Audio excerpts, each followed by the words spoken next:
Kailangan kasi ang pag-impose, nandiyan ko sa PHS, TBS na sila, ANC.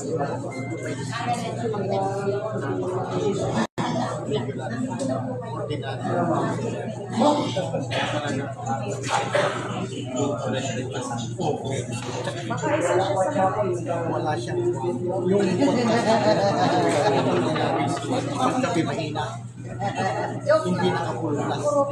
Ito, araw-gabi, pulutan. Kasi may stimulin siya. Cute naman ang selfie stick mo sa akin ang haba. Hindi, ang mahaba yan. Nandun sa phone.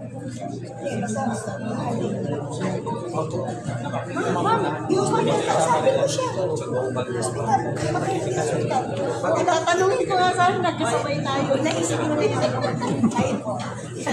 Sino po ma'am? Sige na, ano na lang mag-review na nagkasama. Kasi yung City Gen Hospital, wala yung po yan sa ibang bansa. So, inasang ko ng hospital ko.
Okay, sir. Ito yung mga nagagawa.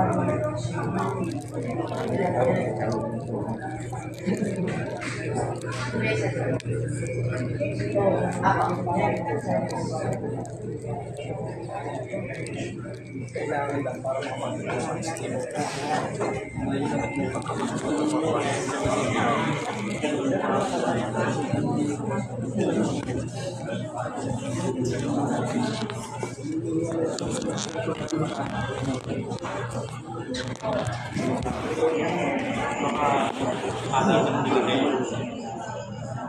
pagkain ko sila. Nakapulit naman.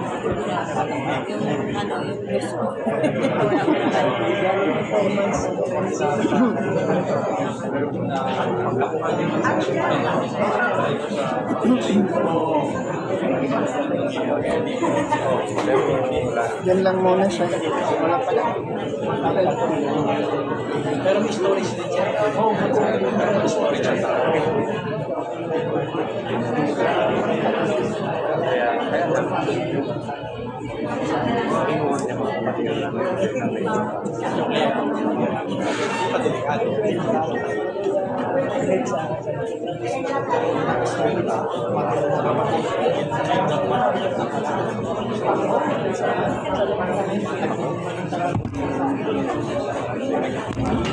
Lumipat ako ng lugar.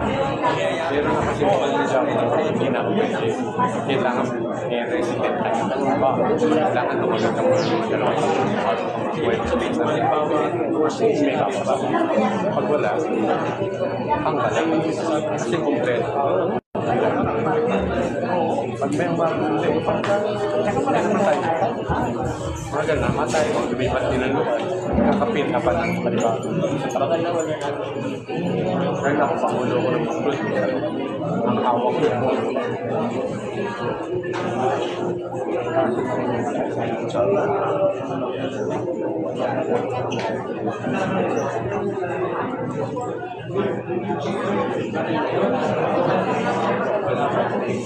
Sir, sis.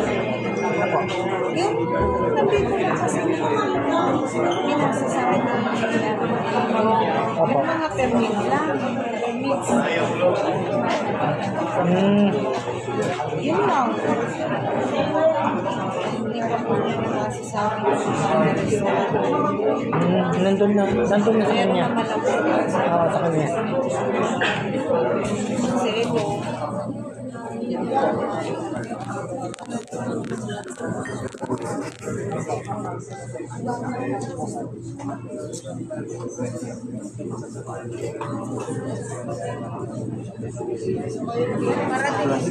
Parating na si sir. Pagdating niya,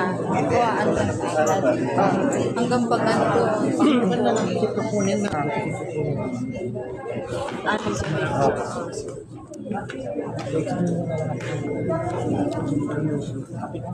Hello po, magandang hapon sa lahat. Si Sir Angel na nasa ang mahal lang po sana, silent po yung mga phone. Silent po na. Sa baba na daw sa rin. Tuloy-tuloy po. Again, sa sinabi niyo po, we have this to provide this place. For the presenters of respective companies, hindi naman kung regards sa typical presentation. Yung mga city part na kailangan narinig natin, alam niyo naman siguro yan. What are the important parts of the presentation? Not very long, but it's important is we have to convince the founder na i-approach po niya yung programs na yung proposal natin. Kaya kasali ko po sa processing po. For the admins, magbigay po kayo ng unang contractor na bigay sa akin yung pangalan ng fire studio. Kung maaari po sana sa pinag-contractor na pangalan natin na bigay. Kasi sa USB po natin ang pencil last time.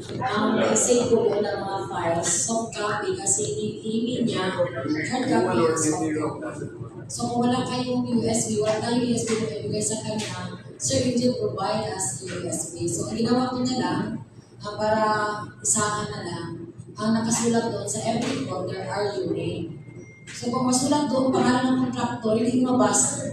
Wala kasi doon kasulat yung mga admin. So, mamaya po ayusin natin kasi yung mga iba dyan na yung nagsisend sa akin hindi pa na hindi mga admin. So, nabigyan ng pangalan yung contractors. As much possible po, we have to very sure na ang pangalan na kasunod dyan sa mga folders ay pangalan po ninyo kasi kayo naman po ang respondent, no?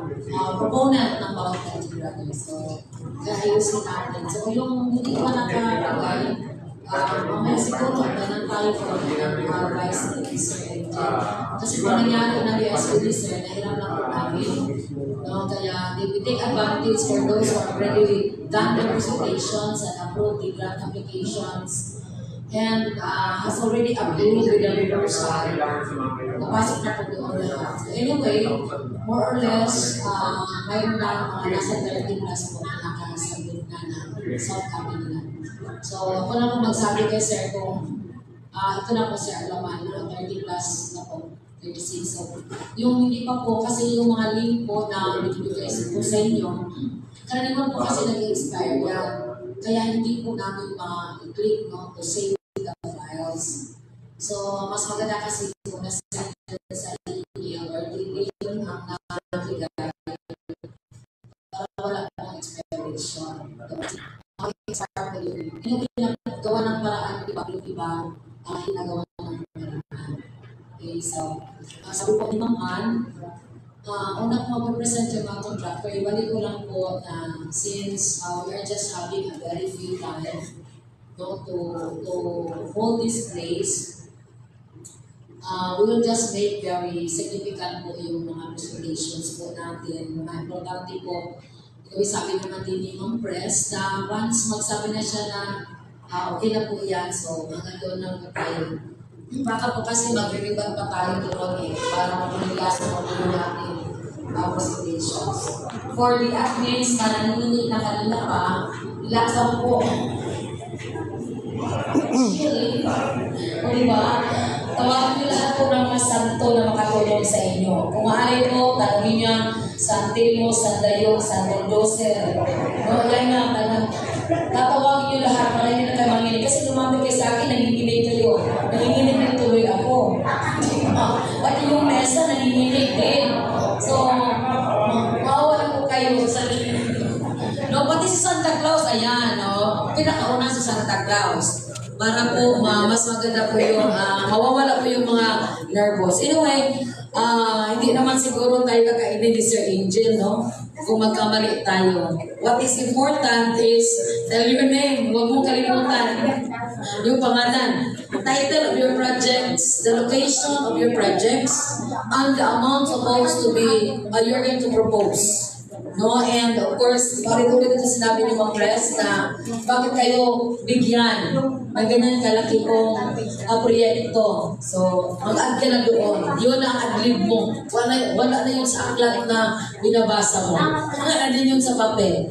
Make your ad-lib to convince, of course, our excellency of the funding na ibibigay ninyo sa bawat proyekto na pinapropose po natin. And let us just hoping and crossing our fingers that everything will goes all right na. Wala na po ang dami na, tinitest pa rin tayo hanggang ngayon. No, palipat-lipat tayo, but this is also part of the process. No, proseso ito, tinitest tayo, manimesyon. So hanggang wala kasi sir, pwede na kayo tumawag ng lahat ng santo. No, may santulan, San Telmo, San Dayo, Santa Claus, isali yan. Marami na sa mall.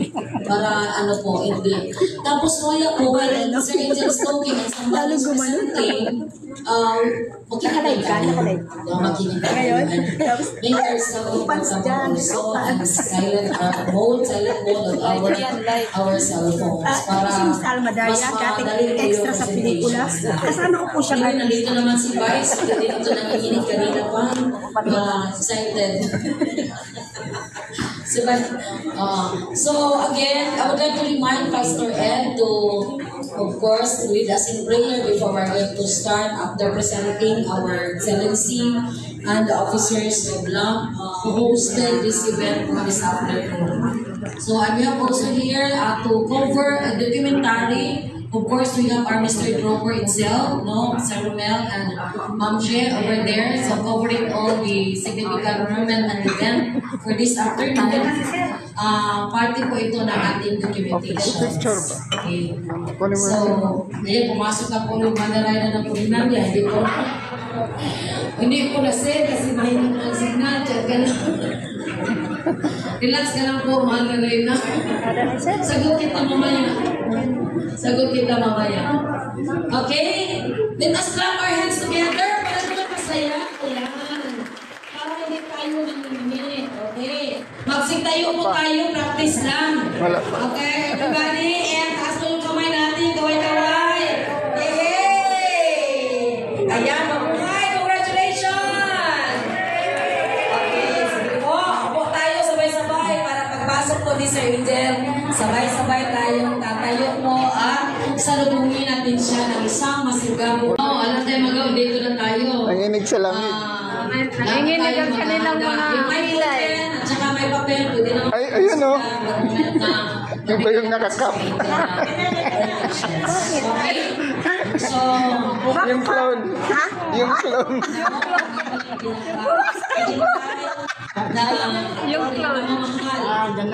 Ganda. Kasi libungin ko ha, para kasama ko sa panel. Okay?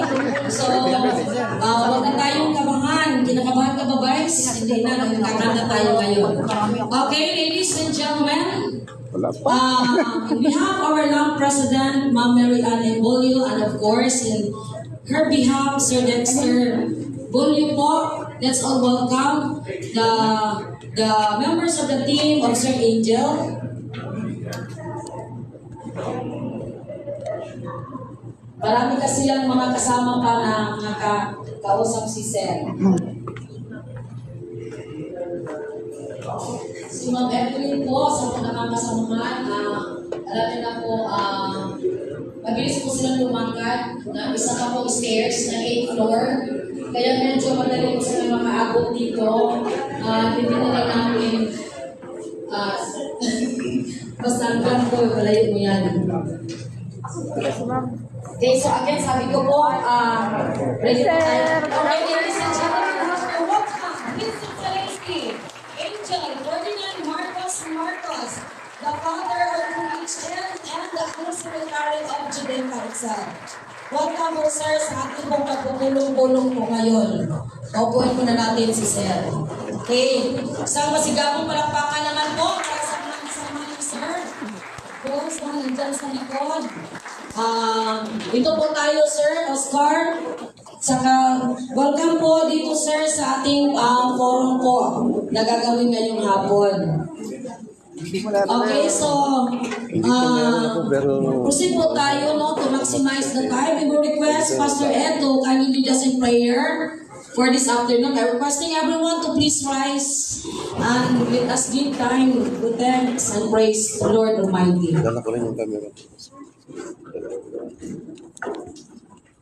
Nalain mo tayo. Let's pray. Father God, salamat sa iyong kabutihan sa amin ngayong araw na ito na pinagkaipon-ipon kami dito sa lugar ito.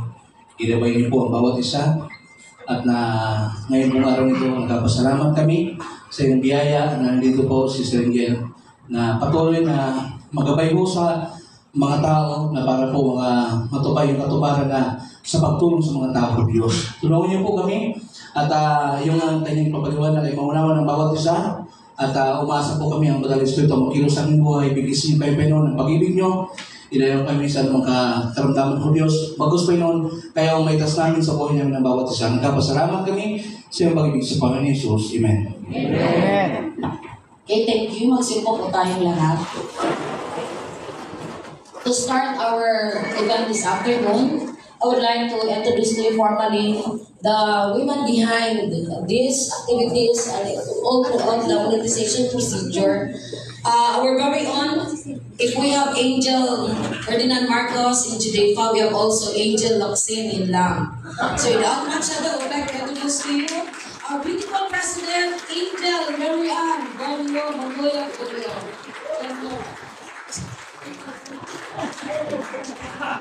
Sintiyoso po yun. Ayun po. Maraming po salamat sa bawat isa. Okay, Angel Boxing, hindi Angel Boxing. Thank you so much, our beautiful President, Ma'am Mary Ann Angel Puntuya Bolyo po. Of course, kasama po niya ang Junior Angel Marcos, no other than Dexter Bolyo. Sir, tignan mo. Okay, wala pa naman natin si Sir Dexter. And of course, our very dynamic Vice President of LAP, no other than Sir Ricky Ramirez po. Ayan po, and the rest of the officers of the LAP, no, laging may pag-asa helping hands. Okay? Thank you for having me, and good afternoon, everyone. Thank you very much. Okay, salamat po, magpangka natin si Sir Ricky. For all admins coming from all over Archipelago and the entire tatlong isla po ng Mindanao na ngayon po ay isla ng Pilipinas na ngayon po ay nagtipon-tipon at nagkapulong-pulong po dahil po sa nag-iisang advokasya na atin pong tatahagin. Help to welcome the admins from Luzon, Visayas, and Mindanao. Tayo po tayo mga para po sa ating mga bisita, sa mga contractors po na nandito, ito pong lahat na narito ay mga administrator po ng lab at ginagawa pong administrator ng GDPA. Okay, so to start our presentation, ibibigay ko sa ating ama po, ating Excellency Sir Angel, the process of presenting the proposal po, sir, para sa mga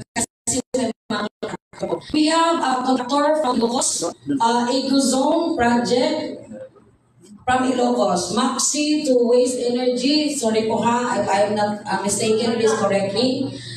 I just want to read the company name.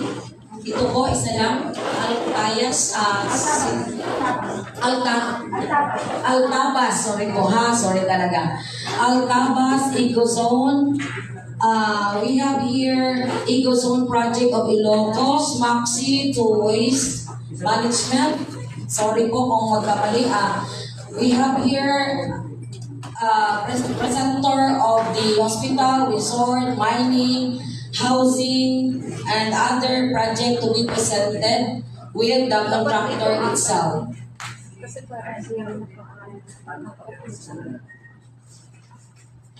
Okay, ang mauna po ay from Ilocos. Ito po, Maxi to Waste.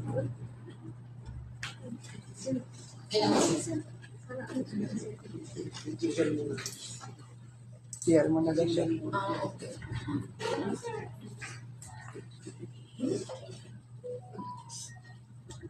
Magandang hapon po sa ating lahat. Ako po si Engineer Ferdinand Tagayanan from United States. At kami po, kasama ko yung mga American engineers, designed a waste-to-energy intended for the Philippines. Ito po, ako po ay retiradong engineer sa Amerika at umuwi po ako rito para ho sa Pilipinas. Para ho meron akong may contribute man lang sa aking bayan, ako po ako sa mga naon sa mundo ito. At ako po ay nagpapasalamat sa mga puso ng mga tao nandito ngayon, lalong-lalo na ho si Sir Angel, na ang kanyang puso at damdamin ay hindi lang para sa sarili niya, but for the whole nation, for the improvement, for the betterment of the Filipino people and the country. Salamat po, Sir Angel, and I'm going to show to you now the technology that we improved, innovated in the United States. And that's this technology that I'm bringing here to the Philippines. I'm very proud that I'm part of this design and the improvement of the US technology. Ito hong technology na ho ito po ay aprobado na ng Pilipinas. Kami po ang tumulong sa Philippine government for the guidelines of the waste-to-energy dito sa Pilipinas. Tinulungan po namin ang Philippine government to establish the guidelines of waste-to-energy dito sa Pilipinas. Ito po, ngayon po ay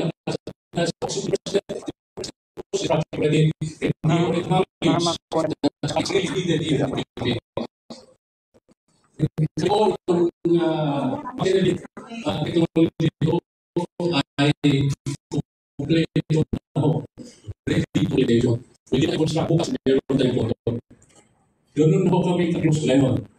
Kaya itong Maxi Energy ho, we have identified one project in Laguna. Ngayon, already done from Aparay to Hulo, and we have already identified the strategic areas for to put this Maxi Energy waste-to-energy facility.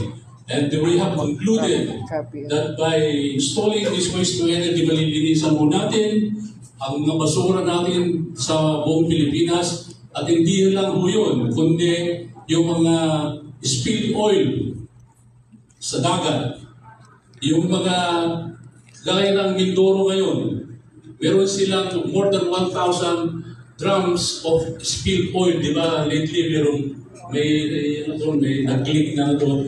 Nandun ngayon sa Mindoro, and we can use that as a fuel. Tayo lang ho, Maxi Energy lang ho, may technology na ito na pwedeng gumamit ng used oil para sa waste-to-energy.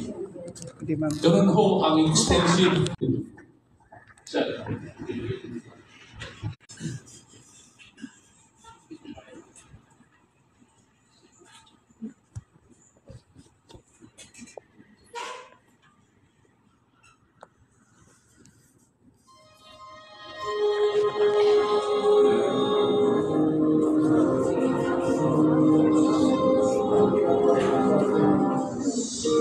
My name is Robert Gray, President time today to explain the Maxi Energy garbage conversion to electricity facility. Pwede po kayo maglalagay ng estimate na lang ang kailangan.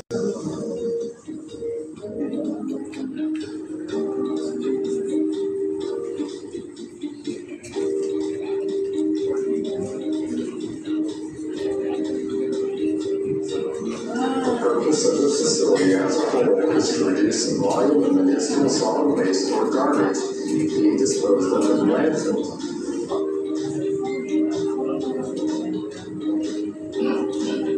The volume reduction will exceed 90%, meaning if 1,000 tons enters the gates of the facility, more than 900 tons will either be converted to energy or recycled.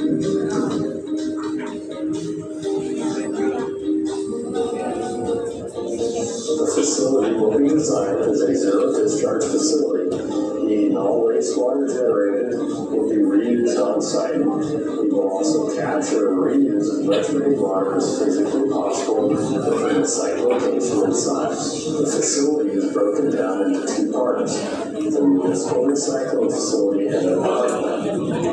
In the development of waste energy across the world, these two facilities are typically not located at the same location. The purpose of the municipal recycling facility is to receive the garbage, remove the recyclable and undesirable materials, segregate and compact recyclables for sale, and shred the garbage to make refuse-derived fuel for the power plant. The purpose of the power plant is to convert the refuse-derived fuel to electricity, control the power plant emissions within required limits, measure and report the power plant emissions. The design considerations of a municipal recycling facility are beginning with the scales, which weigh all trucks in and out, empty and full. Radiation monitors actively scan the incoming loads for radioactive material. The monitor goes off, the load is segregated and investigated. The facility will have stringent procedures to follow if this should occur. All incoming loads are charged a fee. Data is collected for later analysis by plant management, engineering, and regulators. The building itself is not some ordinary industrial structure. It has several unique features to customize it for garbage handling. It is very large, allowing the garbage trucks to enter into the building to dump their loads. All garbage handling is done indoors. The flooring is treated with a coating as ordinary concrete will wear over time. The floor is sloped for moisture drainage, collection, and reuse in the facility process. Ventilation is designed to maintain at a negative pressure, pulling air in, effectively containing any odors. The ventilation fans are provided with charcoal filtration. The charcoal will trap the odors. Noises are controlled at the source by providing sound insulating barriers to protect workers' hearing. Controlling noise this close to the source will ensure that the facility does not disturb the community. The garbage handling process will consist of the haulers who dump their loads on the floor while moving forward. This will spread the load out at a reasonable depth for inspection. Inspectors will check the load for hazardous materials such as paint, insecticides, flammables, etc. While these materials are not acceptable for receipt by the facility, they will undoubtedly be found. The facility will collect, segregate, package, and send out for proper disposal those materials. The inspectors will also be on the lookout for undesirable materials. These are materials which are not hazardous but are not compatible with. Kaya kailangan, yung standard ng UN, 7 million peso ang pinamimigay sa atin. Hindi natin tinatanggap. Bakit? Tapos tayo, kapag pinapautang natin yung mga mamamayan natin, 7 million. Kinukuha nila yung funding sa UN, pero hindi nila pinamimigay. Pinautang. Diba? So, yun o, $150,000 ang basic na standard na dapat ibigay sa atin. Meron ng 1 million home per country ang development namin. Ngayon, ang Pilipinas, short siya na 12 million houses. Paano nyo makukuha yung 12 million houses kung dito kukuha lang kayo tapos walang ititira, dito kukuha lang tapos walang ititira, di ba? Yun ang nangyayari. Tayo, yung papamigay natin kasi ang target natin, yung 128 million na Pilipino, bibigyan natin ng mga Global Citizen Bank yan. Yung Global Citizen Bank, you can draw a debit card against it. Yun na yung sa ating eradication of poverty. So tatanggalin natin yung mahirap, magiging wala na yung peso at poor, magkakaroon na ho middle class. Palakpakan po natin.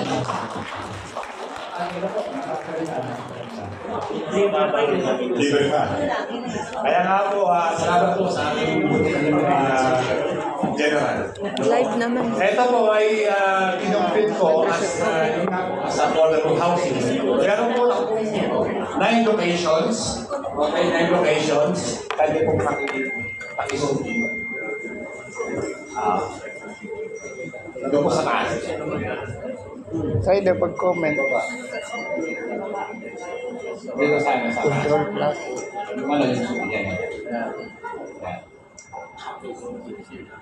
Yan. Meron po kami 9 locations for now, shovel ready. Okay. Number 1 sa Bamban, sa Naik, sa Balay, sa Rian, sa Sariaya, Quezon. MJBB sa Calino po yan. Tapos Nakasa Adelino sa Basud, I believe. Tapos Laguna, Mapalaka, Tinubaan, Naik also. Dalawang yan. Ngayon po, ang total po niya is 169,252,400. Yan po ay net location. Yan po ay affordable housing. Yan po ay common or standard living na binibigay po o project po sa mga pangkaraniwang mamamayang Pilipino. Bibigyan ko lang po kayo ng example para po i-coordinate po natin yung sinasabi kong medyo luxury o medyo high-end na housing. I-review lang po yung example. Video.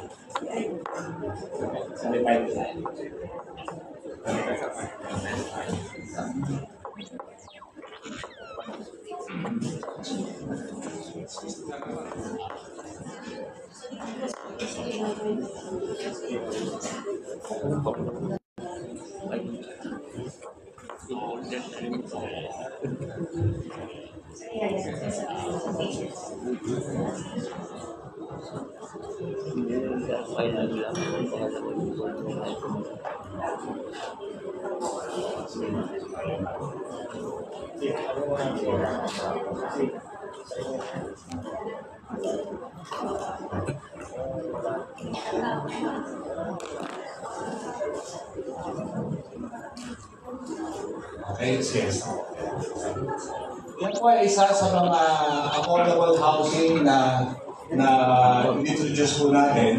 Yan po ang kumbaga kaya kami po i-afford ng mga mamamayang Pilipino, mga ordinary mamamayang Pilipino o middle class. Ngayon po, ito po ay isang example lang. Okay? As I told you, yan po ay nilagdaan na po ng LGU at meron na po kami memorandum of agreement. Diba kasi ang akali po namin ay nagkaroon na po ng memorandum of agreement within the LGU and our company. Ngayon po, dahil level up po tayo. Okay, level up po tayo. Titignan po natin kung ano pong pwede natin gawin dito dahil nga po unlimited ang ating budget. At napakita ko po sa inyo ang isang housing na isang luxury na kumbaga pwede natin makuha na sabi nga ni Boss, libre. Okay?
And Bobby, here yours. Okay.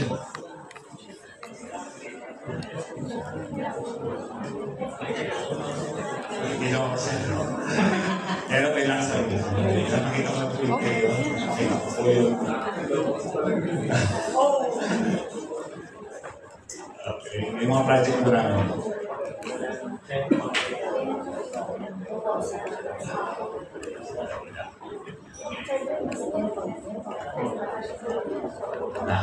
Yan. Okay. Sino po bang nakakaalam ng net zero housing? Hindi po. Ngayon po, binibigyan po tayo ng ating butihin na general ng dito yung bahay. Okay? Ngayon po, ang net zero housing, ibig po sabihin niyan, wala na po kayong babayarang kuryente. Wala na rin po kayong babayarang tubig. Lahat po, libre. Saan pa kayo? Hindi po ba? At hindi lang yun, dahil napakabuti po ng ating general, ito po magiging itsura ng bahay niyo. Yan. Di ba? Ang sabi po ng ating general is minimum 100 square meters. 200 na po yan. 220, 250. Yan po yung mga model ng bahay na pwede po natin ipagmalaki sa ating mga kababayan. Hindi lang po yun. Pati sa mga, di po ba, ang mga kababayan natin ng trabaho sa Pilipinas ay pinahihirapan, inaapi, ating mga workers, inaapi, naalipusta, pwede na po tayong tumayo. Sarili natin, kumbaga, iharap sa kanila na meron akong ganitong klaseng bahay na libre pa, wala akong babayaran tubig, wala akong babayaran kuryente. Bakit po? Ay, ito po kasi ay technology ng solar. So lahat po ng energy yan, gagaling po dito.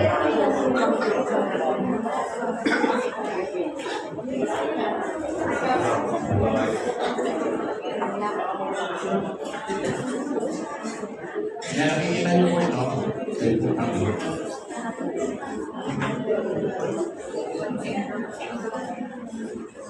Yan, ganyan mo. Actually, pangarap ko po talaga ito noon pa. Kaya lang po, hindi po talaga afford ng ating mga kababayan. Pero ngayon po, dahil nandito po ang ating partner, hoping na kakaroon po ng katubayan ang housing na ito. Okay. Yung, meron lang akong i-ano sa inyo. Imbis na solar, meron kaming tinatawag na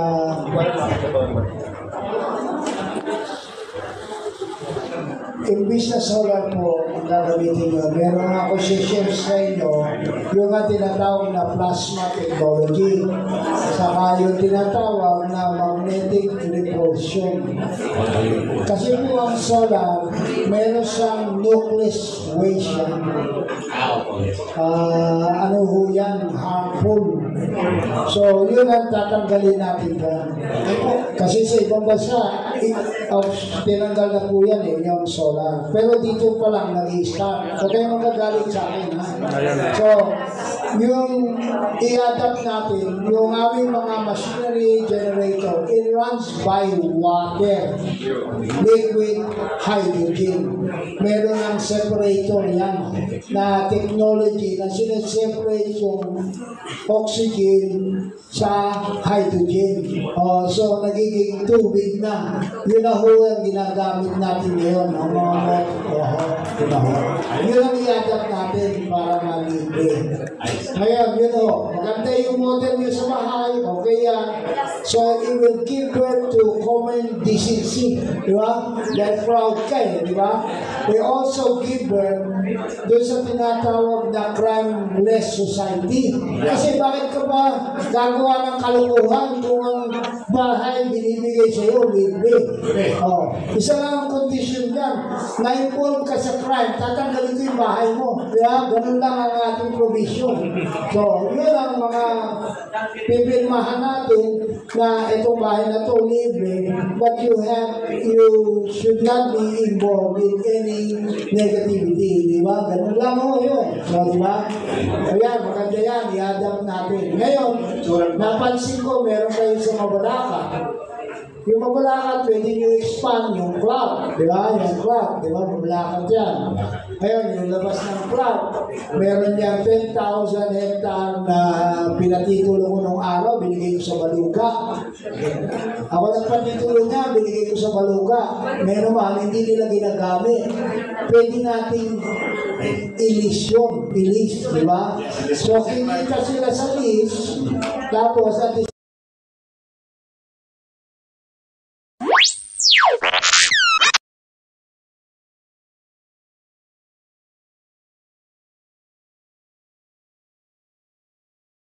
same time, mati-develop natin yung 10,000 hectares. Ako yun po.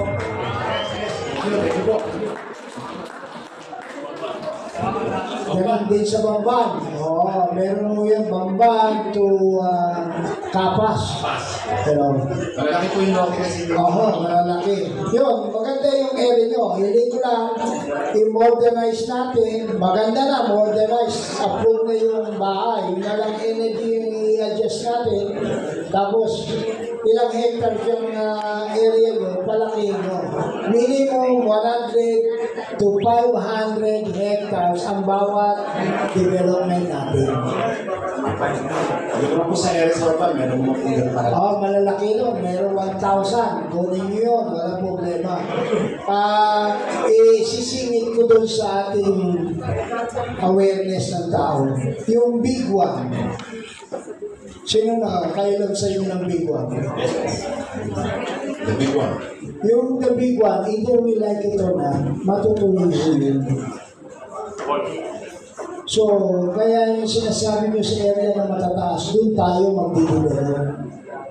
To 400 feet tsunami ang babagsak sa atin. Ang Manila, magiging magiging underwater for 2.5 years. Yun ang study namin.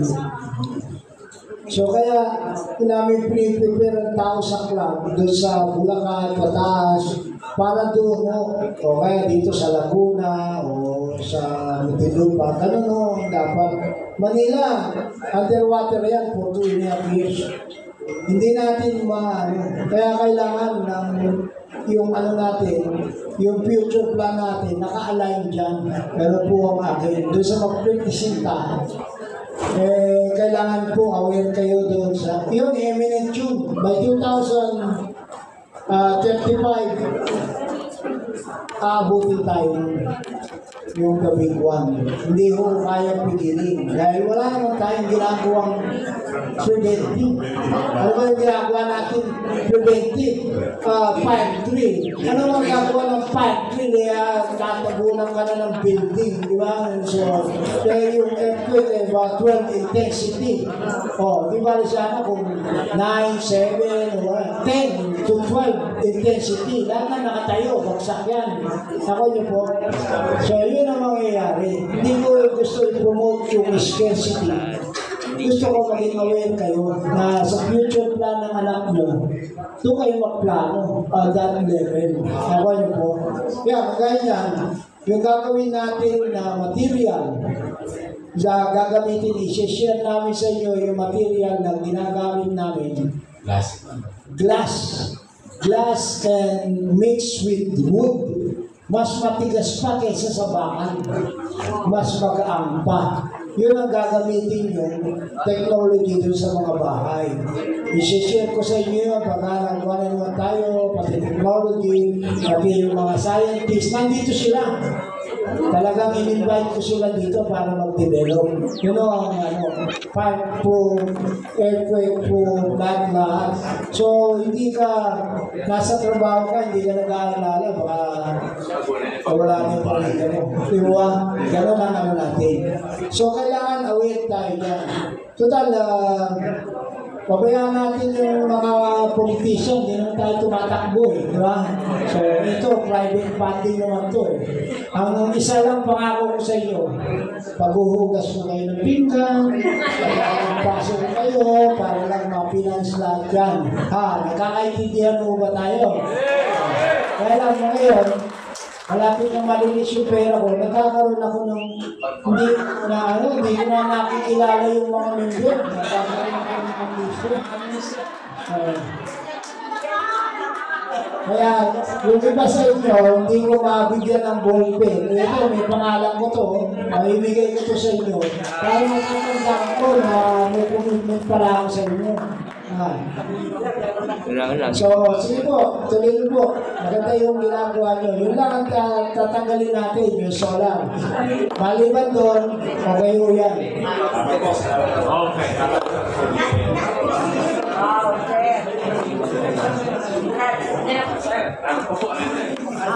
Tapos na.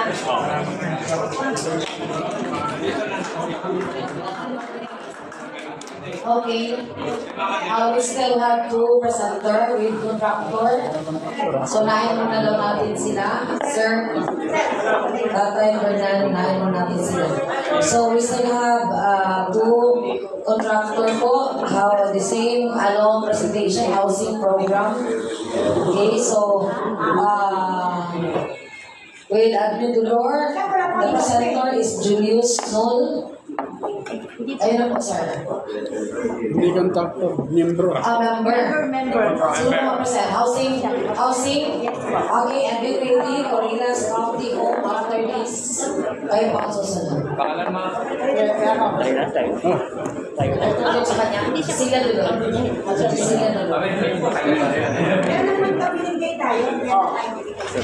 Bago tayo papaliwanag ko kayo sa inyo. Kasi iba sa inyo nagtataka, bakit libre? Di mo ba? So, lilinawin ko sa inyo, bakit? Pascual, Masbate. Sabi po, almost 1 week po kami dyan sa Burias na yan, kung saan po naranasan namin wala pong kuryente, wala pong supply ng tubig. Halos lahat parang pinabayaan ng gobyerno. Pero kabuuan ng Masbate, almost 1 million ang tao sa area ng Masbate. Isa sa mga nag-propose ng ating grupo at bumuo po kami ng mga group of engineers upang mabigyan namin ng pagpapahalaga itong lugar na to. Isa sa lahat itong pagkakaroon natin ng seaport, saka cold storage facility. Kasi karamihan po dyan sa lugar na yan, mangingisda ang pangunahing pinabubuhay nila. Yung cold storage na yan, para hindi agad po masira kanilang mga nahuhuling isda. Hindi nabibigyan ng pansin, kaya isa sa mga gusto namin itayo sa kuryente na yan. Then ito po tinatawag natin dahil walang kuryente, high-tech power supply na i-discuss na namin kay Sir. Dahil ang gusto natin mas high-tech para makatulong tayo sa mga kababayan natin sa Masbate. Wala talagang kuryente, kawawa po. Ang ginagamit lang po nila solar na makaluma. Yung breakwater system na turbine. Yun ang mag-turn ng yung breakwater. 1 kilometer can actually give electricity to the whole province. Yun ang ano yan. Yung current ng water. Yun ang gagawin. Maglalagay tayong breakwater. Yun ang gagawin dyan instead of other means. Sige po, tuloy po. Next yung ating industrial park, tsaka yung ating coconut oil refinery. Karamihan sa nasasakupan ng Masbate kasama ang Quezon Province. Ang pangunahing pangangailangan nila is yung karamihan sila mga coconut, no? Kaya yung coconut refinery, gagawa po tayo ng mga produkto na makakatulong at ma-export natin sa ibang bansa. No? Iyon po yung isa sa mga mahirap na may tutulong natin para dito sa coconut refinery. Then yung sinasabi ni Sir water system, no, na makabago, na alam naman natin doon sa area na yan, napakamahal ng tubig. Diyos ko, isang balting, isang galon na ganyan, 200, parang ginto. Kung iinom ka naman doon sa sasakit yung tiyan mo. Kaya, nag-stay po kami dyan ng 1 week, no? Para maranasan namin, para malaman namin ang kalagayan ng mga kababayan natin nasa Masbate. Hindi po kami pupunta at gagawa ng isang programa na hindi namin nararanasan. No? Then, isa pa yung i-develop natin, magkaroon ng condotel, no? Para maging kaakit-akit, no, sa mga turista, no? Ito naman yung para sa pagkakaroon natin ng income. Dadayuin po ang Masbate, pagagandahin po natin kapamagitan ng mga high-tech na design mula sa ibang bansa, no? Then isa pa yung school, no, kung saan maraming hindi nakakapag-aral sa kahirapan.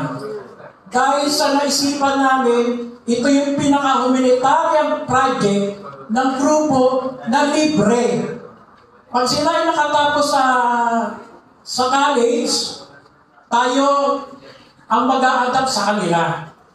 Kung ano yung mga course na itatayo natin, like example, teacher, nursing, doctor, o kung ano mga kurso na kaya nating ilagay dyan sa Masbate, upang lahat sila ay makapag-aral na maayos, no? I-adapt din natin yung mga magtatapos dyan, bibigyan ng training center para makapagsimula. Hindi lamang po sweldo ang hinahanap na maitutulong natin. Ang layunin ng aming grupo, bukod dun sa salary, may tinatawag po kaming share, no? Para yung interest nila, hindi naman po salary, may share pong ibibigay para sa mga empleyado. Para yung interest nila, mawala po yung napakababa. Kahit yung itaas natin sweldo, hindi po sila maglalayo pa. Lahat ng itatayo po rito ang makikinabang halos taga Masbate po.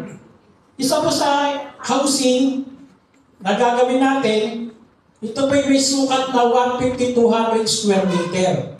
No? Kung saan ito ay gagawin natin para yung high-tech, yung para panlaban sa lindol. Alam naman natin, ang area ng Masbate, minsan prone dyan sa bagyo and sa earthquake. Kaya yung mga design na galing sa ibang bansa, willing po ang grupo i-adapt po dyan sa Masbate. Then isa pa yung ospital, no? Alam naman natin sa area na yan, wala pong ospital. Nakikita namin, lumalayo pa, pumupunta pa sila rito sa Manila upang magpagamot. Pero pag naitayo natin dyan ng ospital, parang katulad ng St. Luke's, no? Lahat ng mga high-tech na libre, no? May mga middleman lang na middle class lang tayo. Yung mga mayayaman dyan, alam ko kasi may mga mayayaman pa rin. Pero yung mga mahihirap, libre po natin ibibigay sa kanila. Wala po silang gagastusin upang makatulong tayo sa kanila. Then isa pa yung retirement village, no, kung saan yung mga matatanda na. No? Ay, sorry po. Kagaya nila. Sorry po, ulitin ko po ulit. May idot lang pala. Sorry po. Yung mga retirement village natin, itatayo dyan para sa mga natin, no? Alam naman natin, marami ng senior dyan na sa area na yun. Natutulungan natin hindi lamang sa pagbibigay natin ng libreng pabahay, magkakaroon tayo ng tinatawag na livelihood upang hindi lamang magpapahinga sila, bibigyan din natin sila ng konting pagkakitaan at libangan para lalong silang lumakas. Hindi yung magpapahinga lang po sa loob ng bahay. Isa sa mga layunin ng ating grupo. At isa pa yung tinatawag nating waste management. Karamihan po sa Boracay, no, yung pinagdumihan, kaya nababago yung ating karagatan, yung waste management, hindi po inaral.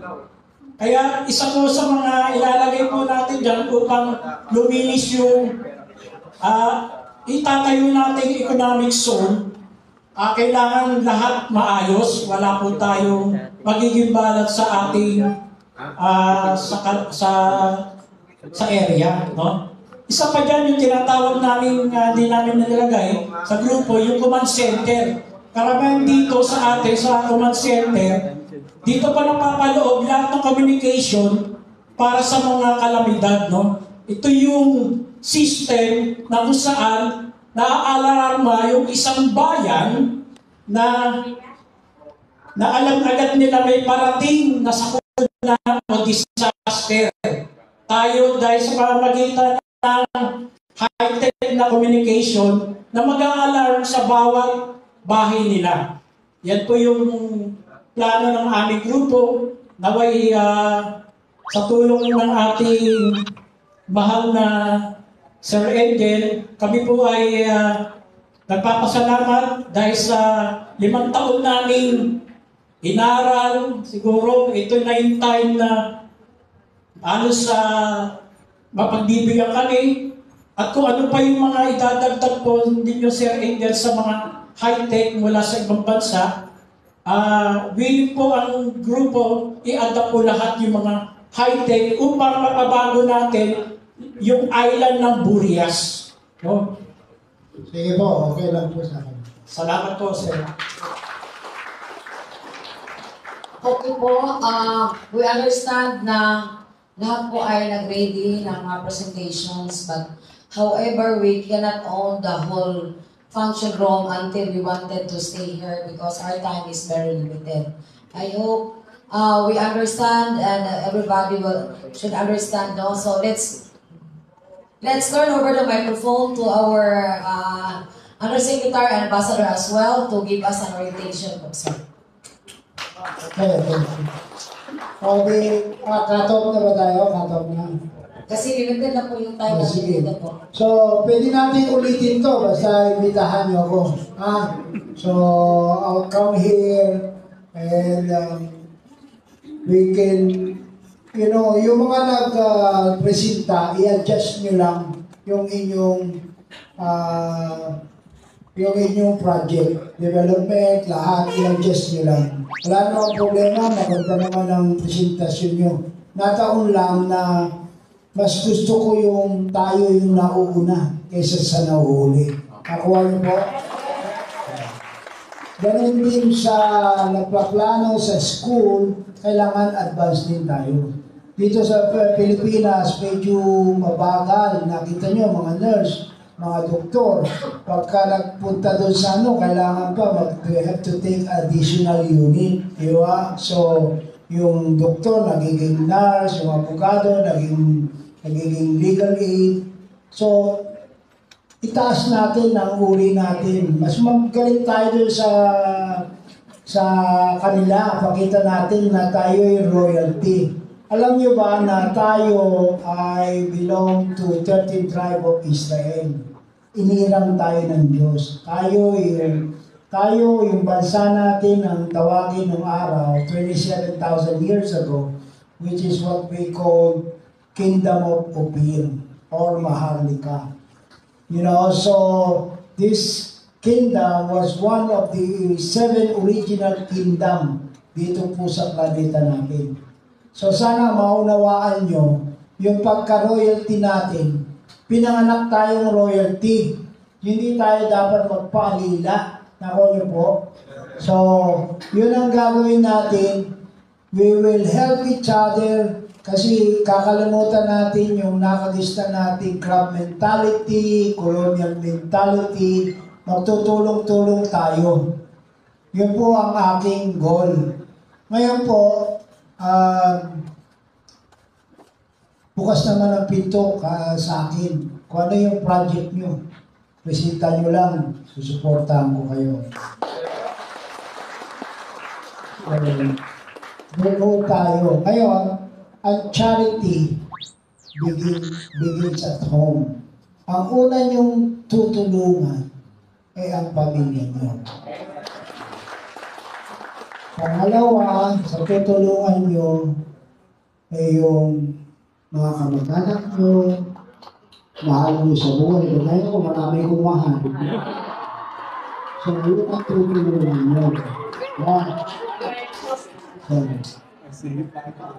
So, yun ang tutulungan nyo. Pangatlo, yung mga neighbor nyo. Tapos yung community nyo. Pero ang unang-unang natin, bago nyo ako pasalamatan, doon muna sa boss natin sa taas. Lahat yun yan mangyayari. Huwag kayong maniwala doon sa, too good to be true. Hindi ko totoo yun. Ako yung dinanas ko na hirap at pakikipagbaka sa mga oligarte, sa mga tao na pumipigil sa mundo ng kagaya ng pag-i-implement ng COVID-19. COVID-19 is Agenda 21 and Agenda 30. Depopulation treaty po yan, na in-implement ni Duterte. Hindi tayo signatory dyan. Nakita niyo, basahin niyo yung kaso ng Pfizer versus United States. Sila mismo nag-i-inject ng virus na kunwari solusyon o kunwari bakuna. Depopulation yan. Tapos tayo yung mga tinatawag nilang minority, ang gusto nilang mamatay, na gusto nila, sila lang ang mabuhay sa mundo. Hindi ho, mas nauna tayo sa kanila. Ang generation natin, nauna sa kanila. We were the first kingdom, 7 original kingdom dito sa planeta ito. 428 years tayo inanila ng Espanya para pagtakpan yung ating kabihasnan. At tatandaan niyo po, kaya lahat ilalabas ko dito. Kaya maging proud kayo being a Pilipino. So, ngayon, bilang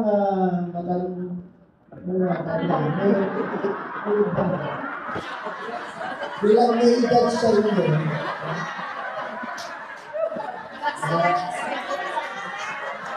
salaminin nyo na lang ako. Nakita niyo, nagbabasketball pa ako, nagmumotor pa ako. Mind over matters. Kung yung iba sa inyo na merong edad na, huwag niyo masyadong iniintindi yung sakit sa katawan. No pain, no gain. Naintindihan niyo po yan. So, basta kada may nasasakit kayo, isang tawag lang po yan, nababahala ka na sa akin. Tulungan ko po. Makikita nyo lahat ng problema. Ang Diyos hindi nagbibigay ng problema na hindi natin kaya. Lahat ng binibigay niya sa atin kaya niya. Huwag niyong tratuhin ng Diyos na kagaya natin mga tao. Ang 1,000 taon sa atin, isang araw lang sa Diyos. Nilalang niya ang mundo. Sa palagay niyo ba, nilalang niya yung mga bituin, yung mga planeta para hindi natin puntahan? Nilalang yan para puntahan natin lahat. Huwag kayo maniwala doon sa hanggang dito lang tayo. Naintindihan niyo po? So, kung ang ipagpapatuloy natin yung advancement, yun ang isulong natin, lalo na sa ating mga anak. Huwag niyang pigilin yung pag-aaral. Ngayon, magsimula ngayon, lahat ng mga kamag-anak niyo na gustong mag-aral, nag-arantya ko sa inyo, gagawin natin eskola, libre. So, yun po ang kaya ko i-share sa inyo. Basta nagkakaintindihan tayo, asa na ba si Idan? Nagtiplay mo nga ng kape. Sabi nila, may edad na daw eh. So, wala ho, kailangan may edad. Ako ho, pabata ng pabata. Next year, ako ho 83 na. Pag next year, tinanong niyo ko ilang taon na ako. 82. Pabalik. Ha? Pabalik ng pabalik. Ha? Yun ho ang ating ano. Pero isa lang ang i-share ko sa inyo, ha? Tayo nagkakasama dito sa Hiraman Ginawa. Ha? Bago kayo gumawa ng bagay na kahihinga, kasisira natin. Lumapit mo na kayo sa akin. Pwede naman kayo lumapit sa akin. Kahit ano ba yan? Paghuhugas ko kayo ng pinggan. Wala. Paglalaba ko kayo. Kung ano man ang gusto nyo, nandiyan na ako. Saka bago kayo gumawa ng ano, it doesn't cost you anything to call him. Yun muna ang tawagan nyo. At sigurado ako,